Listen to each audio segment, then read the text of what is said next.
Have you ever found yourself daydreaming about that tropical island getaway where the different shades of blue in the water never disappoint?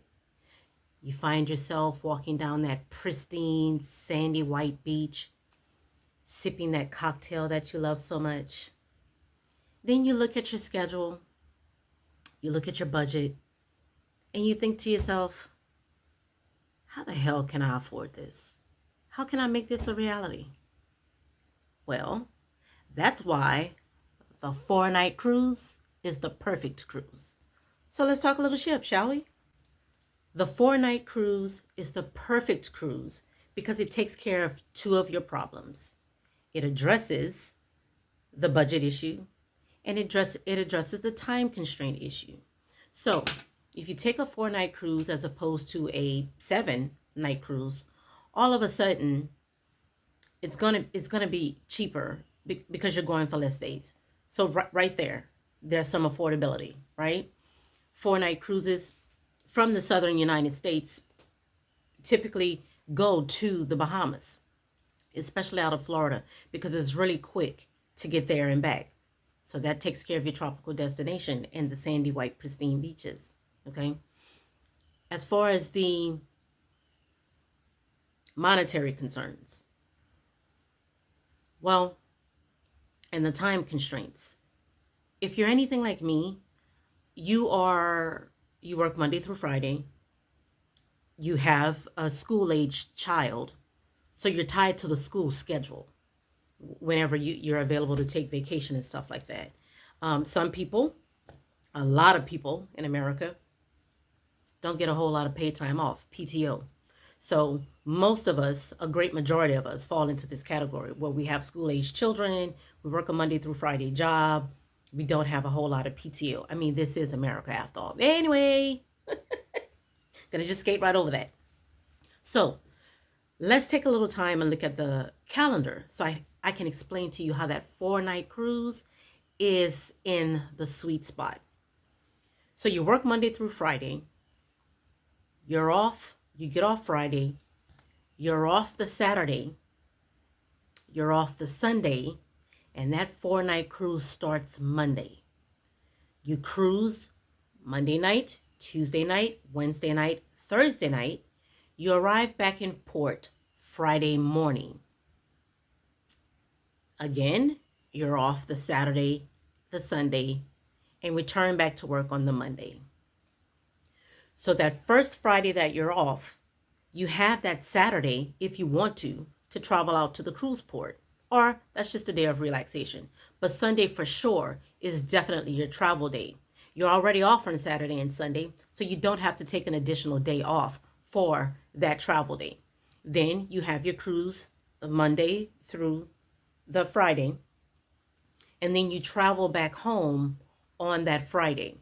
I like to travel back home that Friday, and then I have the Saturday and Sunday to rest and recuperate, and then return back to work on the Monday. So that takes care of that time constraint issue. So you're using 5 days of PTO, but it actually feels like you've taken 7 days off. It feels like you've taken an entire week off because you've used the weekend before and the weekend after that cruise to either travel and then rest and relax before you have to go back to the daily grind. Okay? As far as the monetary, budgetary concerns, again, because you're not sailing for 7 nights, you're sailing for 4 nights, it's automatically more affordable. Ideally, I prefer to sail on cruises that have 100, that cost $100 per day per person or less. I typically sail for $100 a day or less. I typically sell less than $100 a day, if I'm being perfectly honest. So look at your favorite cruise line and see if they offer a 4 night cruise. See if they offer that cruise for less than or less than $100 a day per person. Your bigger contemporary cruise lines, I know they have 4-day cruises that leave out of Florida. Your Carnivals, your Royals, your MSCs. Disney also leaves out of Florida. Disney also has those 4 night sailings. They also leave out of Southern California from time to time. So does Royal, so does Carnival. But Disney is a premium line. So again, if you're trying to address budgetary concerns, you may not want to consider Disney in this. Celebrity, Princess, Virgin. I'm not sure about Holland.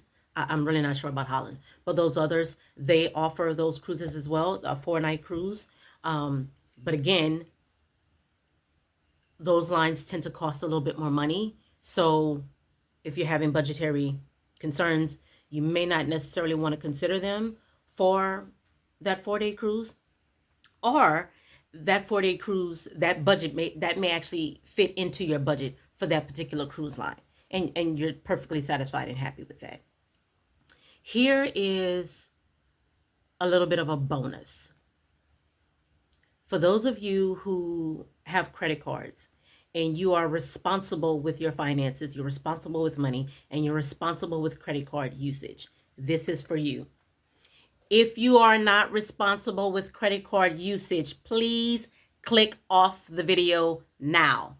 This is not for you.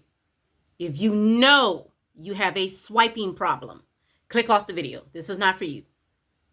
But for those of you, you're disciplined and you can take care of your credit card, you pay it off every month, you don't carry a balance, this is for you. If you're that person, you may be familiar with points and miles. Points and miles have changed my life. It has allowed me to take myself and my daughter across the United States and leave different cruise ports to get on cruise ships. We've left out of Miami, we've left out of Orlando, Port Canaveral, we've left out of Long Beach, Southern California, we've left out of New York, and we were able to do all of this because of points and miles. I can tell you right now, beyond a shadow of a doubt, with 100% accuracy, that it costs me $22.40 whenever I fly round trip using points and miles. That's for me and my daughter on this airline. We travel for $22.40 round trip, plus whatever the points may be. Okay. Whenever I stay at a hotel at one of the cruise ports, in one of the cruise port locations, I love getting back my bill. You know why? Because when I get back my bill, the page is empty. It's empty. What I mean by empty, it doesn't even have $0.00. It doesn't even have that on it. It's just blank. It doesn't cost me anything except for points. I earn these points using a variety of credit cards, one of which I'll link in the description box below. I use several cards, but the one that I'm going to link in the description box below is the heavy hitter. So like I said, if you pay off your credit cards every month, you do not carry a balance, you're very disciplined with this sort of thing, this may be an option for you. Because cruising out of Miami, the pricing is much more competitive, because Miami is one of the busiest cruise ports in the world. It's one of the busiest cruise ports in the United States. Port Canaveral, Miami and Port Canaveral, they go back and forth often, but pricing is more competitive leaving out of Miami. There is a cruise port where in my home state, I'm within 3 to 4 hours of 2 cruise ports, actually. I have never, within driving distance, 2 cruise ports. I've never sailed out of either one of those cruise ports. Not because I don't want to, but the pricing is higher. The pricing is much more competitive typically leaving out of Miami. And because I have points and miles and I play the game, it's cheaper for me to fly to Miami or anywhere else that I've flown, stay in a hotel for a night and get on the cruise ship. I come out of pocket less money having done that. So this is not a points and miles channel. This is not a credit card channel. So I won't get into the nitty gritty of those details, but just know that those things are an option for you. And that is a budget that a bonus that I have put here in the video. If you guys found some value in this video, please subscribe. I'm trying to get to 1,000 subscribers. like, comment, share, and I'll see you guys in the next one. Happy cruising. Hope to see y'all out there.